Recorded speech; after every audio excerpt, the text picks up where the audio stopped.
دو قومي دو جماعتونو قومي الاین جوړ شو. بل تفهیم چې دی په بي صورتحال چې کوم دی نو هلته جمعیت علماء اسلام چې کوم امیدوار دی قاری اختر منیرحقانی هغه ډېر زیات هلچل مچاو کړی دی. روزانه ډېر تقریبات نن چې ډېرې غړې جلسې وشي.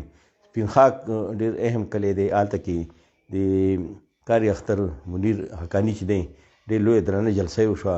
هغه صوبایي کوم جنرال سیکرټري دی عطا الحق درویش او ورسره سیکرټري اطلاعات عبدالجلی جان هغوی ورته راغلي وو. هغوی ورته خطاب وکړو او هلته شمولیت پروګرامونه مو شو. د جمعیت چې کوم پرچم دی هغې ټوپیانې ورته دی ته په سر کې دغه شان دی. بیا هغوی کوم صوبایي لیډران چې دي حاجي نواب چې دی جمعیت کې نوی شامل شوی دی. علاقې کې ډېر اثرورسوخ دی، سیاسي هم دی او خپل کاروباري تعلقات هم دي او خپل سماجي شخصیات خلکو سره رابطې ډېر زیاتې دي.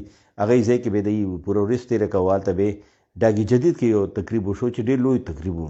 ډاګي جدید چې جمعیت الاسلام اهتمام ډېر لویه جلسه وشوه. هغې کې هم ډېر ګڼ شمولیت یې وشي او دغه کوم صوبایي مشران چې وو عطا الحق درویش او عبدالجلی جان هغوی هلته کې خطاب وکړو او خلکو ته یې دا ووایي چې جمعیت علماء اسلام ته چې تاسو ووټ ورکوئ نو دا داسې شو چې لکه نیکو خلکو ته تاسو ووټ ورکوئ او نیک خلکو سره چې تاسو سپورټ کوئ نو الله د نه رضا کېږي. هغوی خپل یو بیانیه هلته پیش کړو. هغه بیانیې ته ډېر خلک مونږ کتو ورته ناست وو او هلته مې شمولیت پروګرام ته دغه وشو. ډېر غټې جلسې وشو. خلکو ته ټوپیانې په سر کې. حاجي نواب چې دی جمعیت علماء اسلام ډېر سرکده رهنما دی چې کله شامل شوی دی جمعیت یې ډېرې تیزه کړې ده.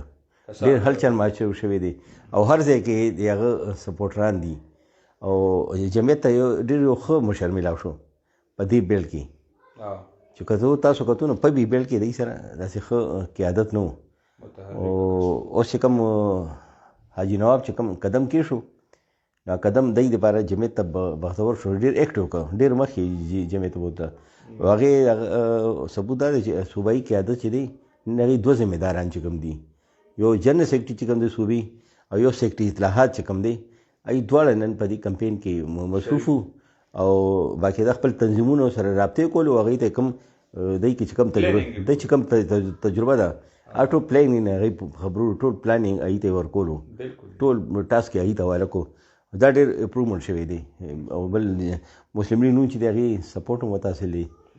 جمعیت علماء اسلام موږ وکتو هغوی ورکاران هم ورسره وو. هغوی هم ته خپل کوم دی حکمت عملي تیار کړي د انتخابي نو هغې دغه ته هغوی هم اغوښتو مشاورت یې کولو او خپل دواړو پارټو جنډې یې لګولې او هغوی هم په پروګرام اهتمام ورته کړی دی. جمعیت علماء اسلام په بي بیل کې دی تفهیم ډېر زیات دغه روان دی. ډېر مخکې روان دی.